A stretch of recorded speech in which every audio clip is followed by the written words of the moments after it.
जय हिंद, जोहार झारखंड। मैं शमशाद आलम। जेबी केसेस का 2 पॉइंट पर डिस्कस करेंगे। वो 2 पॉइंट में पहला पॉइंट ये है कि जिस तरह से जयराम महतो अपने रूठे हुए क्रांतिकारी साथियों को फिर से जेबी केसेस में वापस ला रहे हैं, ये एक पहला जो है पॉइंट है। दूसरा पॉइंट ये है कि जिस तरह से जयराम महतो के ऊपर हमेशा एक आरोप लगाया गया है कि जेबी केसेस जो है किसी खास जाति का पार्टी बन के रह जाएगा, तो क्या जो वो अपना कमेटी का विस्तार किए हैं उस कमेटी में क्या किसी एक खास वर्ग पे ज्यादा ध्यान दिए हैं या फिर जो है कि सभी जाति धर्म के लोगों पर ध्यान दिए हैं। चलिए पहला पॉइंट पे हम लोग डिस्कस करते हैं कि रूठे हुए क्रांतिकारी साथियों को जेबी केसेस में लाने का जो उनका मुहिम चल रहा है।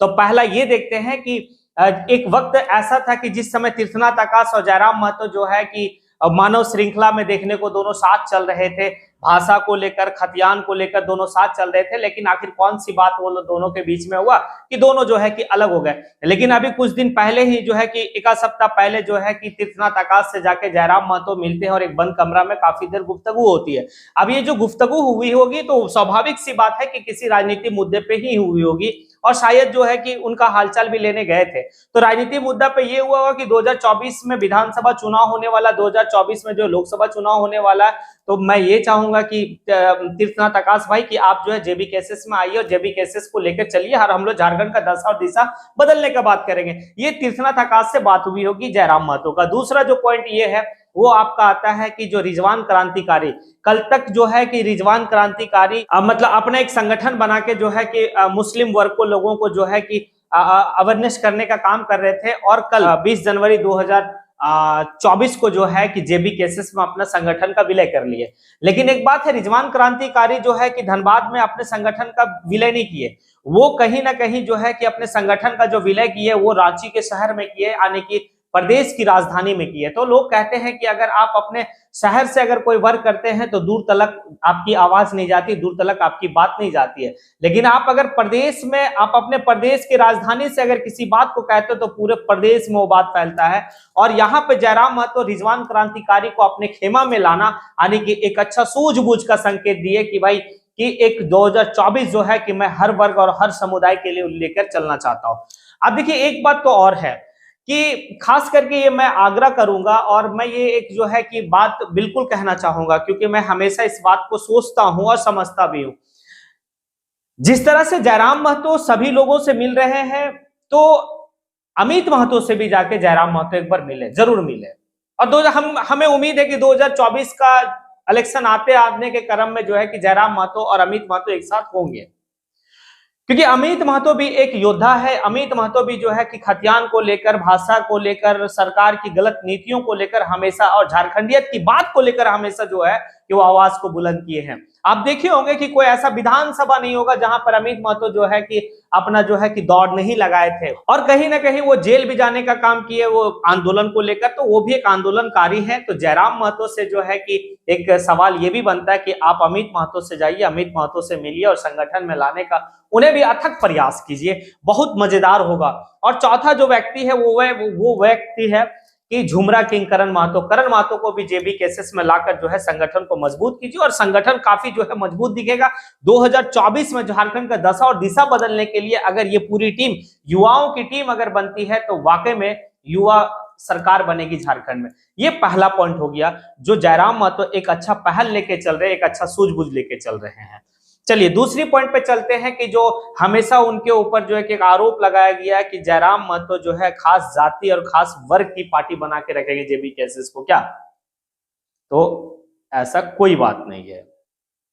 अगर जयराम महतो का जो कमेटी का विस्तार किया गया, उस कमेटी में अगर आप लोग नजर दौड़ाएंगे, चाहे वो महिला कमेटी की बात हो या फिर युवा कमेटी की बात हो या फिर जो मदर विंग है उनका जो है कि उस कमेटी की बात हो, तो केंद्रीय कार्यकारिणी समिति में अगर आप देखेंगे तो पहला तो केंद्रीय अध्यक्ष जयराम महतो है।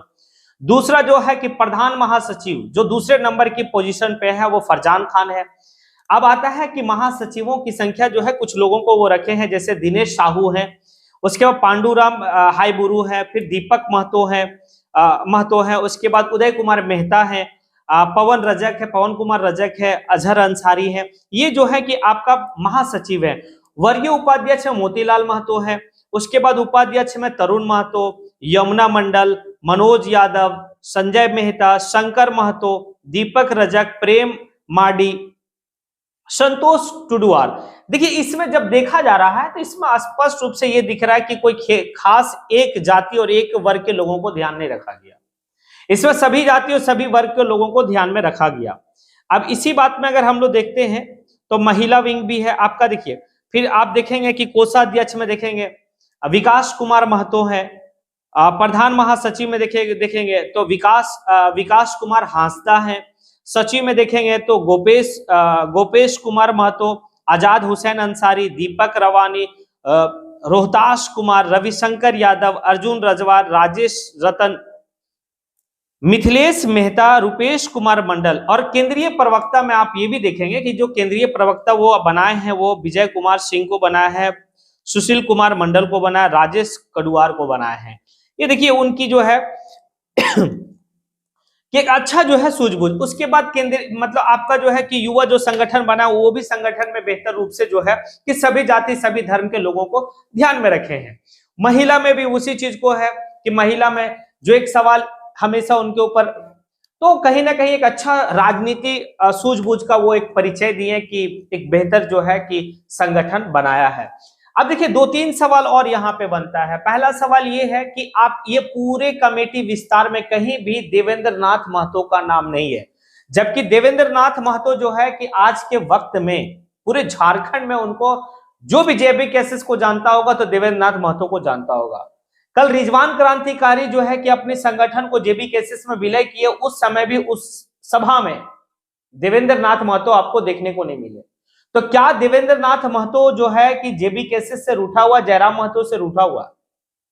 तो जयराम महतो से जब सवाल पूछा गया तो उनका कहना है कि उन्हें तो एक अच्छा पोस्ट हम दे रहे हैं कि दक्षिणी छोटा नागपुर का जो है परमंडल का उन्हें जो पूरा कारोबार दे रहे हैं, पूरा जो है उनके हाथ में दे रहे हैं, और क्या हो सकता है। लेकिन अगर उनकी नाराजगी अगर है, अगर उनको लगता है कि कार्यकारिणी सदस्य में जो है कि केंद्रीय कार्यकारिणी कमेटी में अगर रखा जाए तो हम लोग फेरबदल करके उनको रख सकते हैं, ऐसे कोई ये नहीं है। अगर उनको लगता है कि नहीं हमारे साथ कुछ गलत हो रहा है तो ऐसा कोई बात नहीं है, हम लोग इसमें फेरबदल करेंगे। तो चलिए ये भी एक अच्छा संकेत है, देवेंद्र नाथ महतो को जो है कि आना चाहिए, और जो है कि कोई बात नहीं, बहुत अच्छा है। और पद का लोभ लालच तो एकदम नहीं होनी चाहिए जब जो है कि झारखंडियत की बात होती है। तो एक और बात बनता है और एक और सवाल बनता है, सवाल ये बनता है कि जेबी केसेस कोई राजनीतिक पार्टी है नहीं, वो एक संगठन है। लेकिन जयराम महतो एक पार्टी के लिए रजिस्टर्ड के लिए जो है कि निर्वाचन आयोग के पास वो अपना सारा फाइल को दे रखे हैं। कल अगर जयराम महतो की पार्टी बन जाती है तो क्या अभी जो कमेटी का विस्तार किया गया है, ये कमेटी तो जेबी केसेस की है, उस पार्टी राजनीतिक पार्टी की तो कमेटी है नहीं। तो क्या ये जो अभी कमेटी का विस्तार किया गया, इसी कमेटी को वहां पर रिकमेंड कर दिया जाएगा? तो जयराम महतो का कहना है जी बिल्कुल, इसी कमेटी को रिकमेंड कर दिया जाएगा जब हमारी राजनीतिक पार्टी बन के आ जाएगी तब। चलिए बड़ा अच्छा सुझाव है, बहुत बेहतर तरीके से जो है कि इस बात को रखा। अब यहां पर यह भी बात आता है कि अब उनके पास जो है कि जब कार्यकारिणी सदस्य की बैठक हो गई, जब केंद्रीय सब कमेटी की बैठक, सारी चीज विस्तार रूप से विस्तार कर दिया गया, तो अब उनके पास विस्तार करने का जो सबसे बड़ा चैलेंजिंग है वो आपका ये है कि 24 जिला का जिला अध्यक्ष बनाना, और वो जिला अध्यक्ष जो है कि अपने जिला में किस तरह से पार्टी का विस्तार करते हैं।